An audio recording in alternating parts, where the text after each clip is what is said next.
Welcome back to the Sibling Group Chat. I'm Owen. And I'm Cassidy. And today we're back at it with the Odyssey review, episode 22, The Quality of Mercy. Yes, this is the 23rd episode of Adventures in Odyssey, and it first aired on April 23rd, 1988, and it is part of the Officer Harley collection. And in this episode, 10-year-old troublemaker Scott Williams is let off the hook when he is caught trying to steal apples from Tom Riley. Unfortunately, Scott doesn't extend the same mercy to others. And shockingly, our theme here is mercy. No way, really? Yeah, it is. And also, as I'm reading this, I realized it specifies in the description that he is 10 years old. I don't think that's in the episode, or is it necessary information? And I would have thought he was a little older. But yeah, I would have thought he was like 12, probably. Yeah. But anyway, this episode was later redone like some of the other Officer Harley episodes, and it was redone as episode 115, An Act of Mercy. So they really changed that title there a whole lot. I mean, they changed the first two. They changed 50% of the title. No, 20. Oh, yeah, because that changed the and yeah. Yeah. I know what I'm talking. I can math. I can math too. I just was not reading right. I see. So. Yes. Well, I feel like the act of mercy wouldn't really sound quite right. It would make it sound incredibly specific. Yeah, like this is the only act of mercy ever. Like like people in Odyssey would be like talking about it for years to come. Like it would just pop up randomly. Like, remember the act of mercy? Yeah. But anyway, this one is another one where they just kind of replaced Officer Harley. Actually, they did just replace Officer Harley. With another police officer in this case. Yeah. But yeah, they switched Officer Harley to Officer Orion. And I think that goes to show, like, when we reviewed, what was our last Harley episode, was the case of the missing train car. Mm-hmm. We agreed that it shouldn't have been a police officer because he had to be taken more seriously and it fit better as a kid. But here, Officer Harley really wasn't problematic, I don't think. Yeah, I didn't think so, to be honest. I don't know that they really changed because he gets replaced in the newer episode with Officer Orion, but they don't really change the lines a whole lot other than throw in, the Irish stuff. So yeah, well, and I mean, I think they take out that, like, Officer Harley in this episode, we'll get to in a minute, doesn't know what the word restitution means. And I feel like there's like a couple other like slightly goofy things, but nothing like majorly wrong. Like it. No, the only changes are really like character changes that make these two police officers different, but not like major line changes. So I think that just goes to show, before even to get into this, that it was removed simply because they were removing Officer Harley, not because of any problems. Unlike the last one where he was a bit of a problem. So yeah. Mm-hmm. Yeah. So how we get into it? Chris's intro is basically just about how mercy is when you don't receive a punishment or a consequence that you deserve. And she also talks about how the episode has to do with the parable of the merciful king. And she doesn't finish the story of that because, wouldn't you know it, she's going to finish it at the end of the episode, kind of bringing back the little trivia bits. A little. Kind of, but also, she even says that the episode is a modern retelling of the parable. So by the end, we're already going to know what happens. And I just have to wonder, you called it the parable of the merciful king. Is that what Chris called it? I don't know. That's just because what I wrote down.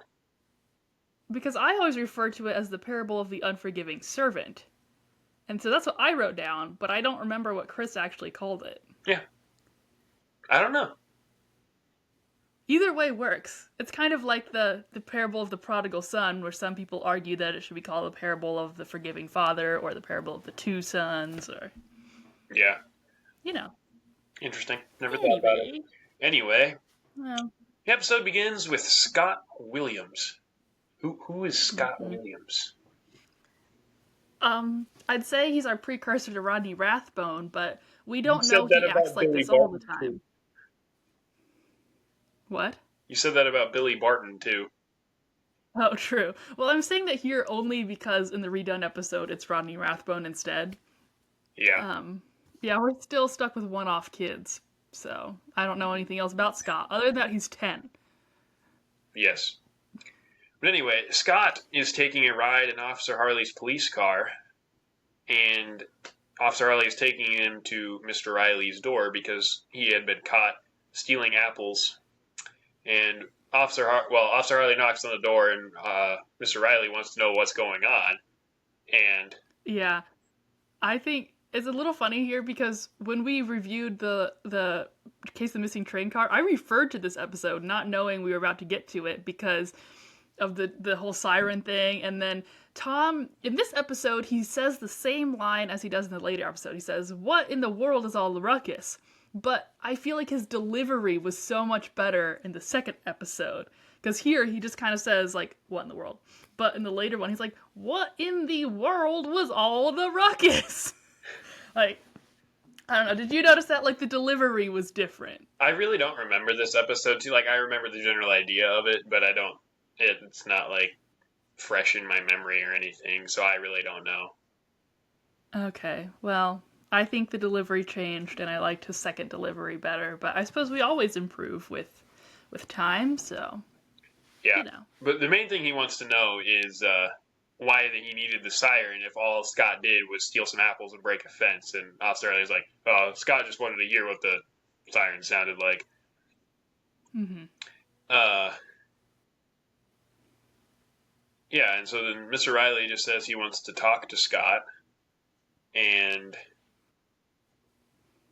then he says that breaking the fence and stealing the apples were an accident, which obviously you don't accidentally break a fence and accidentally grab some apples, which Mr. Riley calls him out on. Yeah. But Tom decides to forget about it, says he's not going to make him pay it back, and just tells Scott not to let it happen again, which Scott seems thankful for and says that he won't let it happen again. But before we move on in the story, I just have to know, again, and this is going to sound like repetition, why was Officer Harley there? Like this. Why was Officer Orion there in the later episode? Well, it's the same episode. Yeah, either way, I guess. Like, because I don't. I usually get the impression that Tom spawns Storytelling. outside of town. Yeah. And so, like, why would he just randomly be driving by Tom Riley's farm? I don't want to try to pick apart the story at all because it's a good story. It struck me as a little odd that he just happened to be driving by. Yeah, I don't know. Yeah, I don't really have a good answer for you there. There are a few other things in this scene though. Like Tom doesn't want, or Scott is afraid to be arrested because his parents will put him on restriction for the rest of his life, and Tom's like, that's not gonna happen. And then Tom says there's a principal involved here, and Scott thinks he means like the school principal. Is like, oh, whenever adults talk about principals, I get in trouble. No, I don't think he meant the school principal. You don't? No, I think he knew what he meant. An actual principal. Yeah. Oh, okay. That's fair, I guess. But then there's a funny line with Officer Harley that continues in the later one where Tom goes, "Well, take these apples, for instance," and Officer Harley goes, "He already tried to," and Tom's like, "I meant figuratively speaking." Yeah. Well, then Tom also says Officer Harley says something about restitution, and apparently doesn't even know what that means. No. Yeah, because Scott is like, "No, not restitution, anything but that," and Tom's like, "You don't even know what that means, do you?" And he's like, "No," and Officer Harley's like, "Oh, neither do I." But yeah. But anyway, so yeah, moving on. After all that, Tom goes into Wit's End, or comes to Wit's End, for no particular reason, but he just wanted to stop by, see what was going on. Finds that it's a very slow day because Wit and Connie are just playing checkers, which apparently Connie thinks checkers are beneath her. But she's playing because she Wit didn't say that. She said they're a very hip game. Yes. But Wit, she says, conned her into playing because he said that he called her a snob. Yeah. There's a lot of he said, she said throughout this whole episode. All from Connie, though. All from Connie, yeah. because yes, as they're playing, as they're playing, Connie then starts talking to Tom. She says she heard about the excitement at his place, and then I just wrote she heard through the grapevine because there was at least 5 people. Yeah, she just like these random names that we never hear again, but she heard it all through them, and but the story got a bit exaggerated Yes, by the time it got she to ends her. up telling Tom she hears that there were 7 police cars, a fire truck, and an ambulance out there. Yeah. And I like how Tom and Whit like play along with her at first because Tom just goes, Whit is just like, "Oh yeah, we take crime very seriously well, around here." no, before that, Tom's just like, oh yeah, Scott, whatever his last name is, Scott Williams was just up there trying to get some apples. And Connie's like, they needed all that just for one kid stealing some apples? And with like, we take crime very seriously in this town. Yeah. But they do finally, set her straight on what actually happened. Yeah. Then as they're talking about it, Scott comes in and goes to talk to a kid named Rob Holt, which I just have to wonder. Yeah. I got the impression there was nobody else in Wits End. Well, no, they do. When Tom comes in, he says, like, oh, there's nobody in here except for Rob Holt in the corner over there. So they do mention him. Oh, did he? I didn't catch that. Yeah, but he's, like, the only kid in there, I guess. But yeah, he comes in, Scott comes in to talk to Rob, who apparently owes Scott some money. He doesn't have it because his dad is out of town and hasn't paid him his allowance yet, or given him his allowance. So he doesn't have it, even though Scott had told him he wanted it by that day. Which apparently Rob didn't think was going to be a problem until he doesn't end up having his allowance yet. Yeah. And we realize, or I realized later from some math and stuff, he only owed him $2.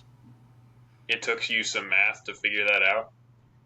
Well, they don't say it. It's implied because he says he paid him $1. He only owes him $1 more. I don't think they ever explicitly say he owes him $2. Good math. Okay, math was maybe the wrong word. It's inferred that he owed him $2. If he They paid don't him, say it. let's do a quick story problem. Rob owes Scott money. If Rob gives him $1 and still has to pay him and owes him twice as much, how much does he owe? Okay, I'm not stupid. I didn't mean I did. I mean I did. That's what I said, but I just meant they inferred that he owed him $2. They didn't spell out he needed $2. Okay. Well, no, they didn't spell out he needed $2. They spelled out he had one and needed one more. Which infers 2. Well, it equals 2. I don't think it's not Okay, inferred. It is explicitly stated that it's $2. They just don't use the words $2. Okay, my only point was to show that he didn't owe him that much money. Okay? Okay. Moving on. Comment below if you ever argue about 1 plus 1. Yeah. You can tell here we really are siblings, guys. We do argue and make fun of each other. If you were wondering before. Yes, we are. We are, in fact, related. By blood. We have the same parents. Yeah, that is how you become siblings. I know we didn't spell it out, but it's inferred. Yes, if you need us to spell that out for you, comment below. Wow. Okay, that was a rabbit trail. Anyway, Scott tells Rob that he has until this afternoon to get the money to him. And later that afternoon, Rob is talking to his friend Ben. And Scott calls for Rob from an alley. Like, was he just, like, perched in the alley waiting for Rob to happen by? I guess. But yeah, Rob is talking to Ben about how he doesn't know how he's going to get this money because why couldn't his mom give it to him? His dad's out of town, but there was some reason his mom couldn't give him the money. She wouldn't have been happy that he borrowed money in the first place. Oh. Yeah.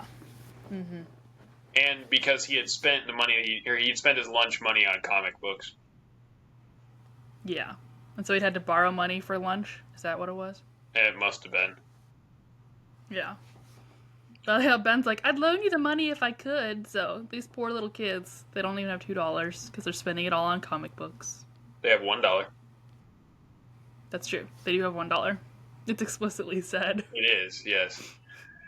But yeah, Scott calls for Rob, and Ben wants to go with him, but Scott says it's a 1v1 conversation. Mm-hmm. And so Rob gives him the $1 and says that he doesn't have the rest of it, and so Scott, good old Scott. Yeah. Scott starts pushing him around and ends up pushing him into a trash can. And then Tom and Officer Harley, I think Tom has just been teleporting in this episode. I think Tom is everywhere. I think he's just, it's a slow day everywhere in Odyssey. So Tom is just hopping from friend to friend, just whiling away his day. This is one of those episodes that makes you think that Odyssey is a small town, as in less than 1,000 people small town. Yeah. But yeah, so Tom and Officer Harley are nearby, and Tom hears a crash. Officer Harley does not.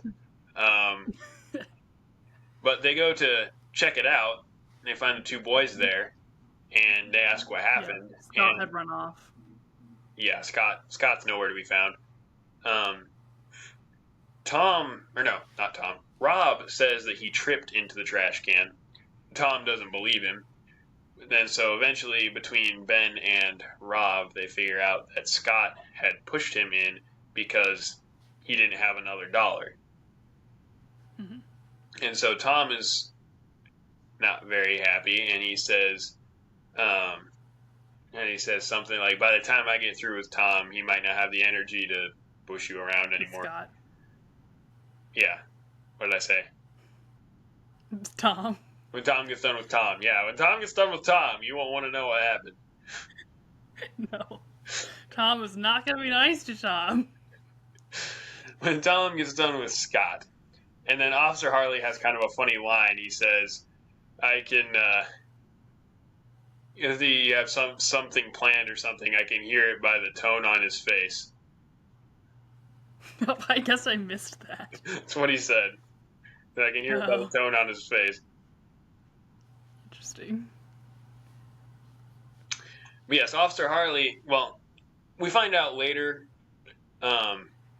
through Tom, I think, that Officer Harley and Tom had called Scott's father and got him in on their plan. So Officer Harley goes to Scott's house and picks up Scott, and Scott's dad plays along because Scott, like, Officer Harley tells Scott to get in the car, and Scott's like, Dad, is like, there's nothing I can do, son. Yeah, and it's like line for line the same as when it's Bart Rathbone later. But it's just kind of funny because it's Phil Lawler who later voices Dale Jacobs, so it's like Dale Jacobs reading Bart Rathbone's lines in my head. Yeah, it's kind of funny. Yeah, the only thing that doesn't quite make sense here, and this is more like later, it makes more sense for it to not be Rodney, because Bart wouldn't care that Rodney was getting into trouble. That's true. Like, but I don't think he cares if he gets into mischief, but if he gets caught, like, I feel like he normally goes along with if other people call Rodney out. Yeah, maybe. But I think later when this happens, it's Bart's first or second episode. Because I think his first two episodes are this one and the one where Rodney goes missing. I think. So it kind of makes sense, like, his character isn't fully developed by this point. Yeah. Or that point, I mean. Yeah, but anyway, they take Scott up to Tom's farm, and Tom tells him that before they take him, Scott goes out to the car, and Officer Harley says, "Thanks for your cooperation, Bill," which is fine here, but it's an oops later in Odyssey because Officer Orion says the same thing. He says, "Thanks for your cooperation, Bill," and it's this whole oops because he should have said Bart. And in the bonus where Marshall Younger is calling out all the oopses, he references this. He's like, "Bill? I thought his name was Bart." I didn't even think about that. But that's not this episode, is it? Or is it? It is. I thought the slip up with Bill came in the one where Rodney goes missing, but that makes more sense. I think it's this one because as they're leaving, says, "Thanks So for they your just like forgot to cooperation, change it Bill." in the script then. Yeah, basically, it makes the oops less. It's still as funny, but I was like, "Oh, there's a reason for it. We Yeah. now know why it happened." Yeah. Thanks for the cooperation, Bill. Bill. Yeah, yeah, Bill. Hello, Bill. Bill. Yeah. But anyway, yeah. So Officer Harley, he thanks Bill in this episode. I went back and listened because I thought there was a chance he could have said Phil because it was being voiced by Phil Lawler. So I thought maybe they would just use his regular name. But no, he does say Bill, which is then he also says again in the later episode. Mm-hmm. But yeah, so that was funny. And then Officer Harley takes Scott to Tom's farm where Tom is Yeah. waiting for them. Where Tom tells Scott, he's like, I figured out you owe me like I don't remember what he's like $27.37. I don't know. It was a specific amount, and Yeah. Scott's like, I don't have that kind of money, and you said I didn't have to pay, and then Tom's like, or I think Scott even said something about it's not fair or something, and Tom's like, it sounds about as fair as you pushing around Rob for $1 or whatever. Yeah. Well, even before Tom like spells out that they know what he did to Rob, when Scott's like, I don't know, I can't pay that kind of money, and so Tom's like, I wonder what we should do with you then, and Officer Harley's like, maybe we should push him into some trash cans. Yeah. But so they decide that since he can't pay for it, he's going to have to fix the fence and pick up all the apples he knocked down. And then so we go back to Wit's End after all this has happened, and Connie and Wit are still playing checkers. We find out that they did do some work that day because they mopped the floor, but they are now playing checkers for, I think, the 7th time, but they said they're playing best 6 out of 7, which is not how that works. Well, you have to play 7 games to play best 6 out of 7. Well, yeah, but you'd be playing best 6 out of 30 or 6 out of 11 if you're playing best of 6. Oh. Well, I don't really think they know how many games they've played either, so it's fine. Yeah, I mean, it bothers me, and maybe I don't know, just like because like if you're But playing they're also, if you're playing of 7, I it's guess, best 4 of 7. yeah. I think they probably meant they're on their 7th game and they're seeing who has won the most out of 7. So they should have said best out of 7, not best 6 out of 7. Yeah, I don't know, but regardless, yes, Connie. It seems like Connie maybe hasn't beat Wit all day. Well, she hasn't beat him. Why are they still playing? Unless, if she's just trying to beat him. Yeah. I don't know. I feel Why like else maybe would they she, still be because they're I feel like the idea of they're trying to get best out of 7 would imply that they've both been winning. If she was trying to beat him, I think they would have said Connie, they're just playing until Connie wins or something like that. I don't know. But anyway, then Whit and Tom start talking about the similarities of what happened with Scott. Yeah. Well, we find out that again, Connie found out about the whole thing with Scott through the grapevine again. Yes. And so they talk about it. They explain to Connie like the story of the king and this servant guy who owed him money. And then Whit, he was making coffee because it seemed like they were going to be playing some more checkers. Yeah. But then he slips as he's walking back to the table because they just mopped, knocks the checkers down, but then they decide that they're still going to play another game. And so that about ends the episode. Chris's outro, she finishes talking about Matthew 18, the story that she was talking about at the beginning, and then that's about it for that episode. Yeah. It was weird in her, as she was ending the episode, Chris read a letter from a listener. Oh, yeah, I thought that was a little strange, too. I think that's probably normal for when they aired on the radio. Just, I guess I feel like they normally cut that kind of stuff out for the CD version. I don't know, but that was different. Yeah.